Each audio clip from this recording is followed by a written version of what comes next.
Yeah.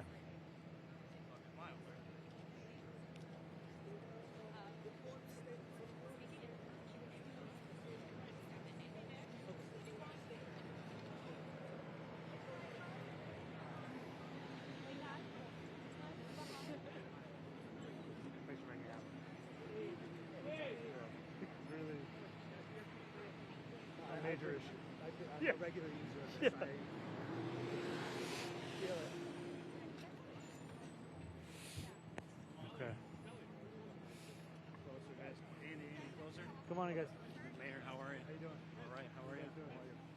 Real close. How you doing, sir? Hey, how you doing? How's it going? Nice to meet you, brother. Nice to meet you. We already shook hands over there. We did it once. We're good.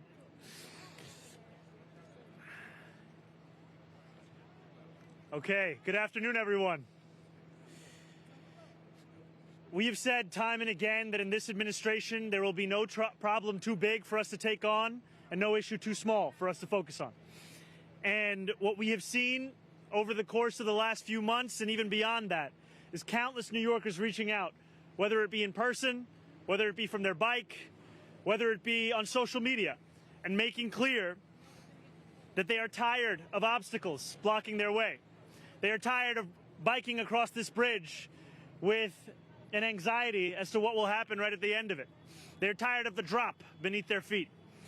And we know that cyclists cross this bridge 2.3 million times in 2024. I was one of them. I also ran across it at an incredibly slow pace. And if you have ever felt the strain of pedaling up this bridge, you know the joy that comes with coming down. And yet, you cannot enjoy that momentum oftentimes because you have to navigate a veritable gauntlet of cycling punishment. And so I am so thankful to the incredible men and women of New York City DOT, to our new commissioner, for ensuring that we are taking action on the issues that animate New Yorkers' concerns at a large level and at a small level. And these are the very workers who have ensured that no longer will people have to worry about the journey when they're just trying to get to where they're going. So thank you all, to everyone here, for all the work that you have done today and every other day. I say that myself as a cyclist who has navigated this, but also as the mayor of this city who is looking to deliver for New Yorkers in all the different things that they have made and brought to our attention. So with that being said, I'm going to be passing it over to our commissioner, Mike Flynn. Thank you, Mayor. We know that small fixes can have a really big impact on people's day-to-day lives, the users of our streets, our bridges, especially at a place like this, at the foot of the Williamsburg Bridge, which has our highest bike ridership in the city. 8,600 cyclists a day use the Williamsburg Bridge. And this is just the beginning. We're really excited to kick off a $70 million, more comprehensive redesign of Delancey Street and the bridge landing here into a real public space with more rational bike routes, safer for pedestrians, streetscape improvements, and bike connections going all the way down to the Bowery. So this is proof that government can deliver, and just the beginning. Both the mayor and I have talked about our ambition to have bold ideas and to make our streets the envy of the world, and that takes big ideas, but it also takes small fixes. Thank you. Thank you so much.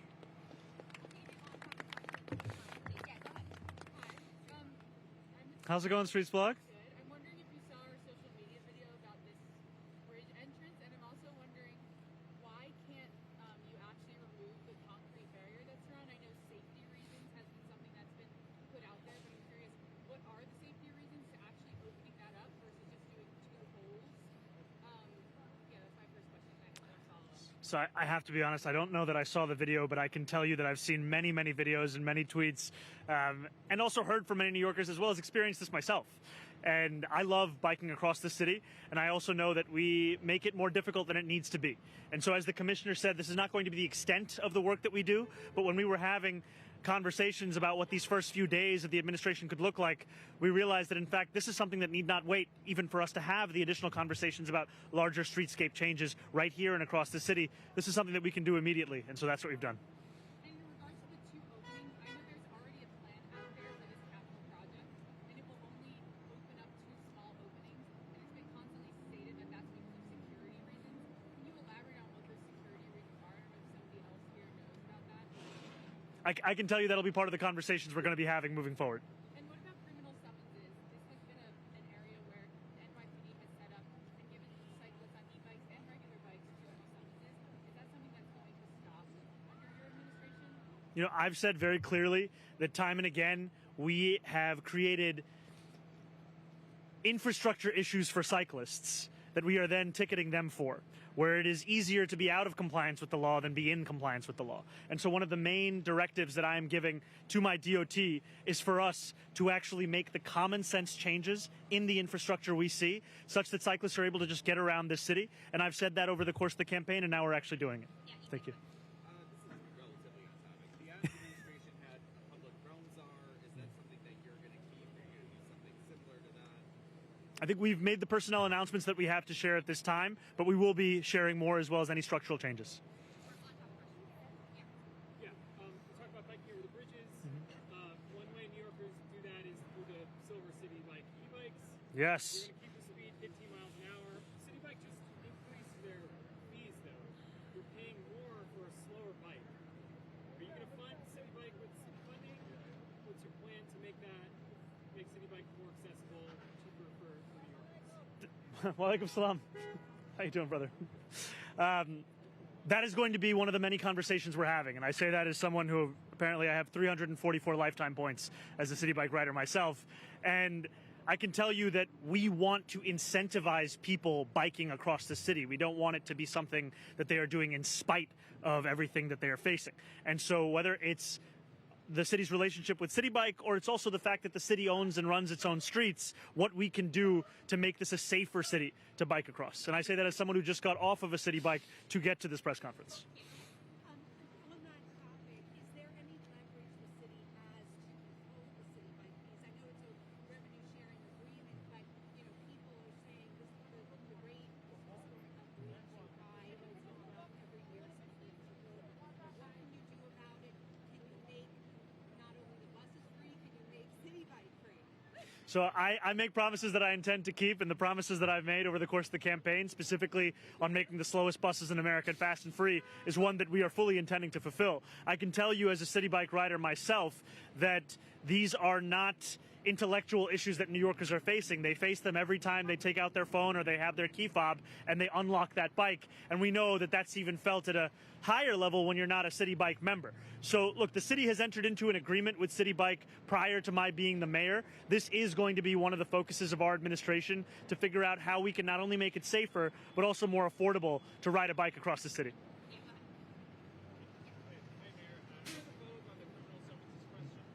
I think you said yesterday to a reporter that you don't think that criminal summonses are the way to go for cyclists.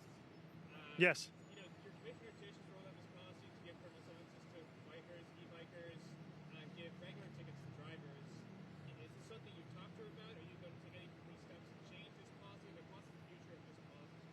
These are part of the conversations that we're having. I made myself clear yesterday and even prior to that. And I also think what we need to do is, in addition to the question of what kind of a summons, we also have to make it easier to be a cyclist in compliance with the law. Because I will tell you that you will find a cyclist biking on a pavement, and sometimes when you ask them why they're doing so, they'll point to the car that's driving in the bike lane. We have to make sure that everyone actually has a place where they can get around this city in a safe manner, and that they can trust the safety of that infrastructure. That's also what we're going to be doing. Hey, can you talk a little bit more about why you signed an executive order to have your members of your administration looking to ending solitary confinement and look at Rikers Island? Yes, absolutely. I was elected by New Yorkers in large part because of the values that we put forward, the policies, but also my commitment to being honest with them. And we know that solitary confinement is something that the public advocate, the city council, they legislated years ago to bring an end to. And yet what we saw in the prior administration was executive order after executive order to ensure that that never came to be. And so what we are directing our administration to do is to develop out a plan to actually be in compliance with the law and start to live up not only to the ideals, not only the honesty, but also the laws that have been passed in this city. Sorry, I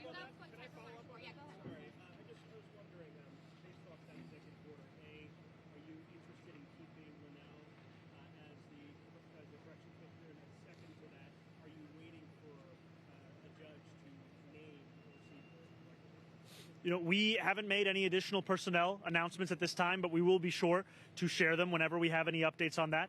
And I think what we are also looking to do is to bring an end to the era where city government would simply extend something every 5 days without any plan of what compliance can look like. And this requires us to develop a plan not only with our local partners, but also our federal partners to ensure that we can live up to the law that was passed here in this city and finally start to showcase our ability to deliver safety and justice in tandem. Yeah. Yeah. Final one. Yeah. I'm sorry, this is going to be the last one. We'll get another time.